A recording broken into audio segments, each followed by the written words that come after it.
First of all welcome to Power Academy guys, I am DJ Gupta. आज मैं class 12 maths का एक बहुत ही इंपॉर्टेंट चैप्टर लेने जा रहा हूँ। चैप्टर का नाम है रिलेशन फंक्शंस और इसमें रिलेशन फंक्शंस में एक बहुत ही इंपॉर्टेंट टॉपिक है that is what equivalence relations. Guys board exam में 12th के बोर्ड एग्जाम में 100% इक्विवेलेंस रिलेशन से क्वेश्चन आएगा। तो आज का अगर वीडियो जेन्युइनली अगर आपने अच्छे से देखा और समझ लिया तो समझ लीजिए 5 मार्क्स आपके बोर्ड एग्जाम में 100% पक्के हो जाएंगे। अब इक्विवेलेंस रिलेशंस को मैं आपको एक्सप्लेन करूं उससे पहले मैं थोड़ा सा बेसिक्स अगर आप लोगों को बताऊं। 11th में आप लोगों ने पढ़ा होगा सेट के बारे में। कोई सेट है ए जिसके एलिमेंट्स है 1 2 3, यानी ए एक सेट है जिसके एलिमेंट क्या है 1 2 3, राइट। अगर मैं इसके कार्टेशियन प्रोडक्ट के बारे में बात करूं तो ए क्रॉस ए क्या होता है 1 1 1 2 1 3, ऐसे ही 2 1 2 2 2 3, ऐसे ही 3 1 3 2 3 3, राइट। तो कार्टेशियन प्रोडक्ट में कितने एलिमेंट्स हो गए बच्चे 1 2 3 4 5 6 7 8 9, ओके। तो टोटल अगर सेट ए में 3 एलिमेंट्स हैं तो उसके कार्टेशियन प्रोडक्ट में कितने एलिमेंट्स हो जाएंगे टोटल एलिमेंट्स हो जाएंगे 9, ओके।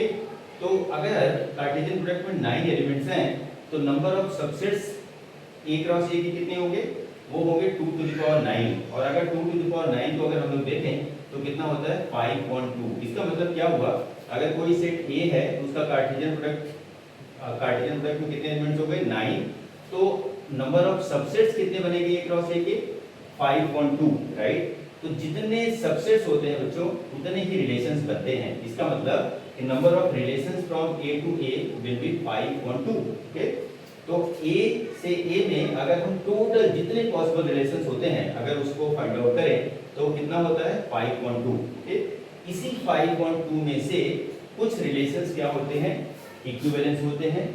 वो इक्विवेलेंस रिलेशन कैसे पता करेंगे कि कोई रिलेशन इक्विवेलेंस है कि नहीं, यही आज का हमारा टॉपिक है। चलिए देखते हैं। तो कोई भी आप समझिए इक्विवेलेंस रिलेशन हम किसको बोलेंगे, a relation R is said to be equivalence relation if. किसी भी रिलेशन आर को हम इक्विवेलेंस तब बोलेंगे जब वो रिफ्लेक्सिव हो, सिमेट्रिक हो और ट्रांजिटिव हो, राइट। तो ये 3 कंडीशंस फुलफिल्ड होना चाहिए किसी रिलेशन में। अगर वो रिफ्लेक्सिव भी हो जाए, सिमेट्रिक हो जाए, ट्रांजिटिव हो जाए तो बोलेंगे कि वो रिलेशन इक्विवेलेंस है, ओके। अब कोई रिलेशन आर रिफ्लेक्सिव कब होता है जरा हम उसको समझते हैं, पहले उसका डेफिनेशन देखते हैं। तो R is said to be reflexive if AA belong to R for all A belong to A। मतलब R रिफ्लेक्सिव तब होगा जब AA R में बिलोंग करे। AA R में बिलोंग करने का मतलब क्या है, इसको जरा इजी तरीके से हम लोग समझें। अगर मान लीजिए यही हमारा कार्टेशियन A था 1 2 3, कार्टेशियन प्रोडक्ट क्या था बच्चों 1 1 1 1 1 2 1 3 2 1 2 2 2 3 3 1 3 2 3 3, ये कार्टेशियन प्रोडक्ट था। इसमें ना हमें ये वाला ऑर्डर पेयर चाहिए। कौन सा ऑर्डर पेयर चाहिए ए ए, यानी सिमिलर वाला चाहिए हमें। सिमिलर का मतलब क्या हुआ 1 1 होना चाहिए हमारे पास, 2 2 होना चाहिए हमारे पास, 3 3 होना चाहिए हमारे पास।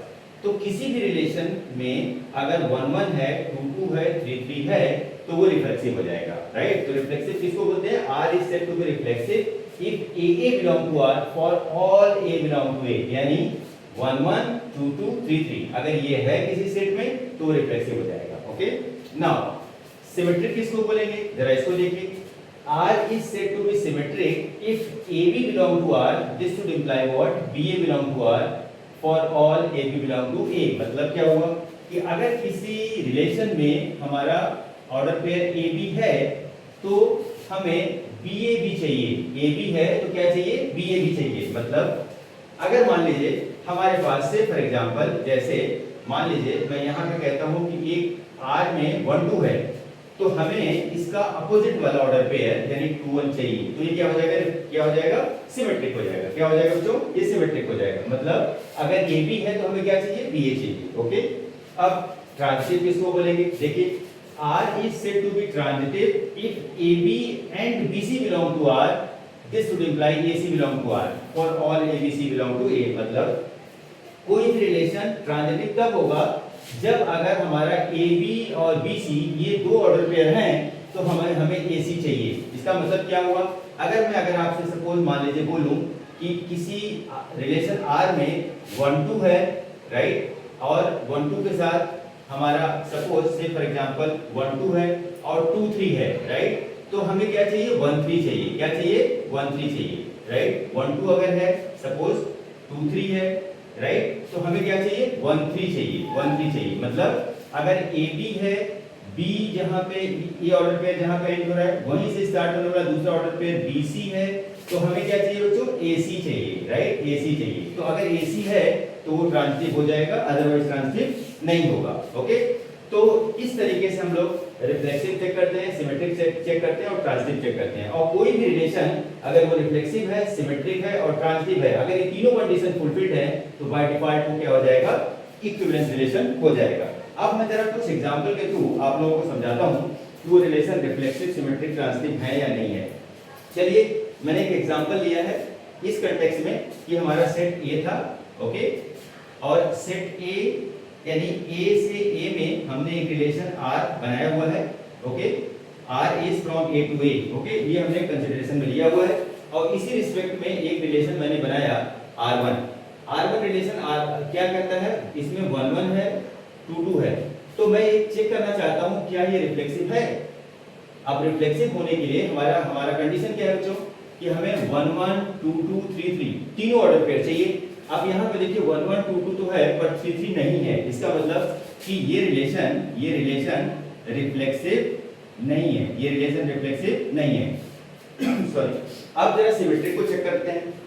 देखिए ये वाला रिलेशन सिमेट्रिक है कि नहीं है, 1 1 है, इसका अपोजिट 1 1 है, यस इट इज। ये 2 2 है, इसका अपोजिट 2 2 है, तो इसका मतलब क्या है कि ये सिमेट्रिक है, ये सिमेट्रिक है, राइट। ट्रांजिटिव चेक करते हैं। यहाँ देखिए 1 1 इसी का अपोजिट 1 1 इसी का अपोजिट 1 1, यानी तीनों सेट थ्योरी में। ट्रांजिटिव को समझाने के लिए मैं एक बार थोड़ा सा एग्जांपल और आपको लेता हूँ। देखिए सेट थ्योरी में कोई भी ऑर्डर पेयर या एलिमेंट रिपीट नहीं होता बच्चों। तो अगर यहाँ 1 1 लिखा हुआ है तो बाय डिफॉल्ट हम मान लेंगे कि एक और 1 1 इसमें हिडन है, राइट, और एक और 1 1 इसमें हिडन हो सकता है। तो इसका मतलब अगर मैं इस तरीके से मान लूँ, R1 को इस तरीके से कंसीडर करूँ कि 1 1 1 1 और 1 1 यहाँ 3 टाइम्स है, राइट। तो सेट थ्योरी में कभी भी कोई भी एलिमेंट रिपीट नहीं होता, तो ये हम बाय डिफॉल्ट मान के चलते हैं कि ये यहाँ पे है। तो यहाँ पे अगर ये 1 1 है तो ये मान लीजिए कि यहाँ पे 1 1 3 टाइम्स है, कंसीडर कर सकते हैं। तो इसका मतलब ये क्या है कि 1 1 1 1 1 1, इसका मतलब क्या हो गया, ये ट्रांजिटिव हो गया। ऐसे ही अगर मैं 2 2 2 2 2 2 कंसीडर करूं तो क्या हो गया, ट्रांजिटिव हो गया। तो इसका मतलब R1 क्या हो गया बच्चे, R1 क्या हो गया, ट्रांजिटिव हो गया, राइट। तो अगर R1 सपोज 1 1 है 2 2 है, दो ऑर्डर पेयर है इसमें, तो ये रिफ्लेक्सिव नहीं होगा। क्यों? क्योंकि यहाँ पे थ्री नहीं है, पर ये सिमेट्रिक भी होगा और ये ट्रांजिटिव भी होगा। क्लियर है? अब जरा मैं इसी को थोड़ा सा आगे सेकेंड एग्जांपल लेता हूँ R2 का, राइट। अब R2 सपोज हमारे पास R2 क्या है, 1 1 है, 2 2 है, 3 3 है, ओके। तो R2 रिफ्लेक्सिव होगा कि नहीं? Yes it is reflexive, because तीनों सिमिलर वाले ऑर्डर पेयर हैं, 1 1 है, 2 2 है, 3 3 है, यस। अब अगर मैं बात करूं सिमेट्रिक होगा कि नहीं? यस सिमेट्रिक होगा। 1 1 है, उसका अपोजिट 1 1 है, 2 2 है, उसका अपोजिट 2 2 है, 3 3 है, उसका अपोजिट 3 3 है, तो ये सिमेट्रिक भी हो गया। ट्रांजिटिव है कि नहीं? ट्रांजिटिव में सेम चीज, इसको कंसीडर कर लिए 3 टाइम्स, 1 1 है, 1 1 है, 1 1 है, इसका मतलब ये ट्रांजिटिव हो गया।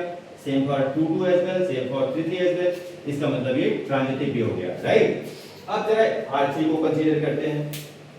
R3 पहले देखिए यहाँ 1 1 है, 2 2 है, 3 3 है, राइट, और 1 2 है। तो क्या ये सिमेट्रिक है, आई मीन रिफ्लेक्सिव है कि नहीं है? तो पहले देखो 1 1 2 2 3 3 है, सिमिलर वाले ऑर्डर पेयर हैं, तो इसका मतलब ये रिफ्लेक्सिव है।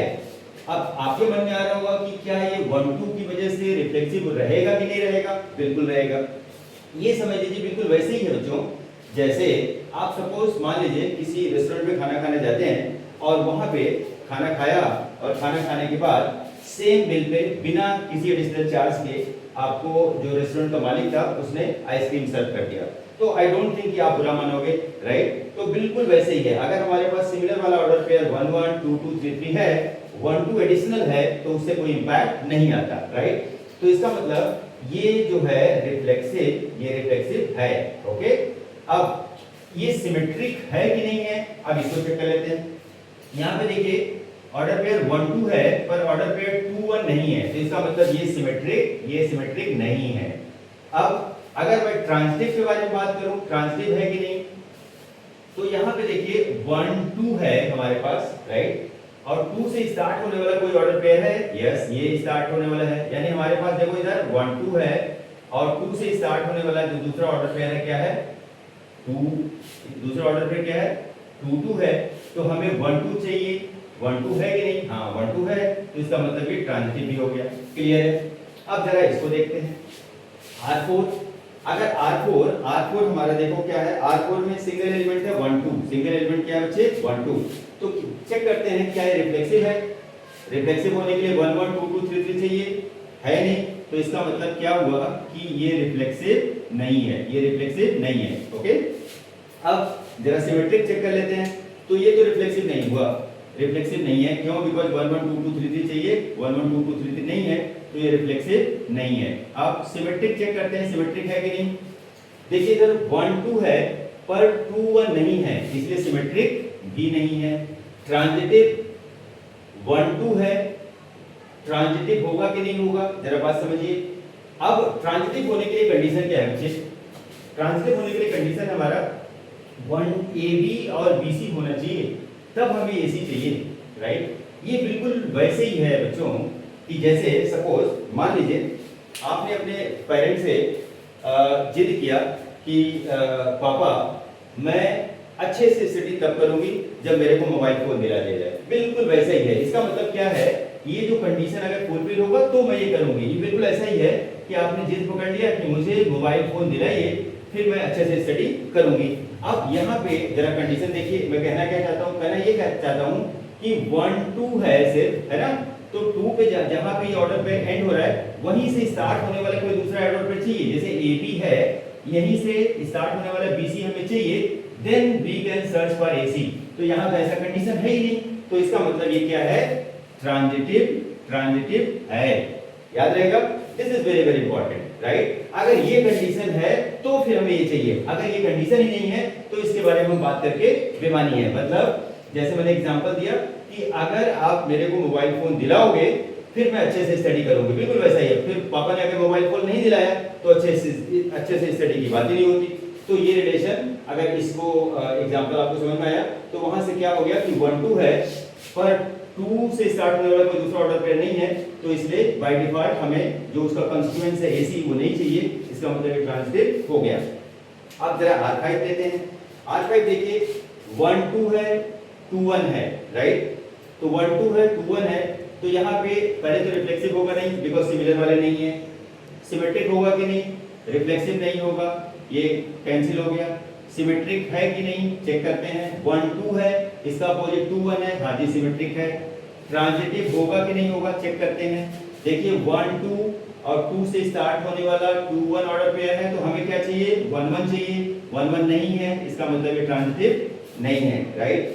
अब जरा R6 ले लेते हैं, R6 देखो क्या कहता है 1 2 और 2 3 है, तो यहाँ पे ये रिफ्लेक्सिव होगा कि नहीं, रिफ्लेक्सिव होने के लिए वही बेसिक फंडामेंटल 1 1 2 2 3 3 चाहिए, तो ये है नहीं, इसका मतलब रिफ्लेक्सिव नहीं है। सिमेट्रिक है कि नहीं चेक करते हैं, 1 2 है पर इसका अपोजिट 2 1 ऑर्डर पेयर नहीं है, इसका मतलब सिमेट्रिक नहीं है।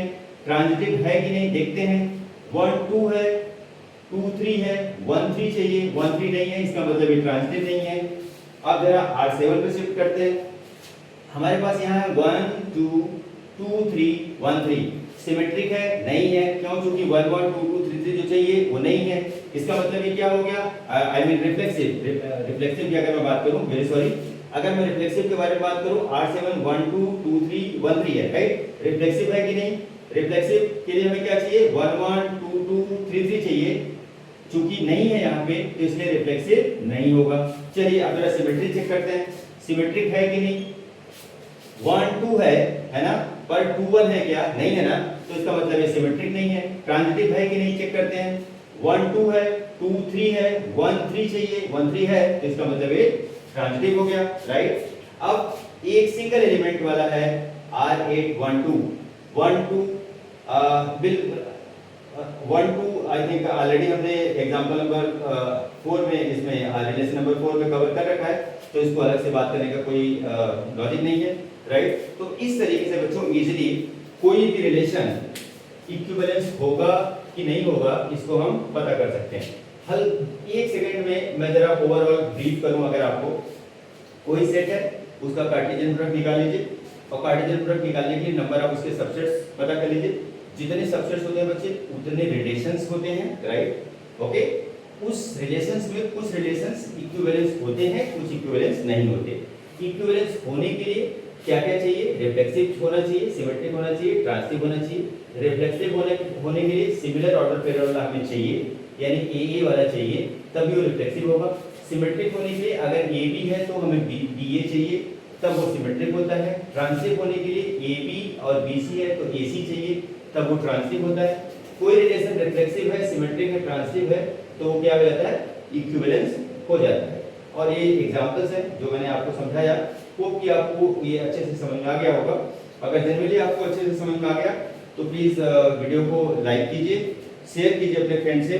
और मैं एक छोटा सा आप लोगों को एक क्वेश्चन दे रहा हूँ, वो कमेंट सेक्शन में मेरे को जरूर बताइएगा कि सिमिलर कंडीशन में अगर मान लीजिए कोई सेट ए है, ए से ए में एक रिलेशन आर है, बनाया है आपने, और इसमें अगर मैं आप लोगों से पूछूं कि number of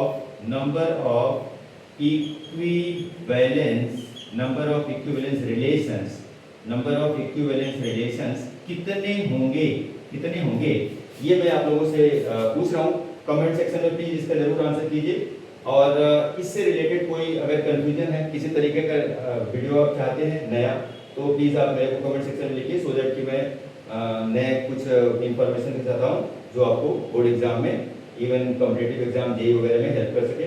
thank you so much.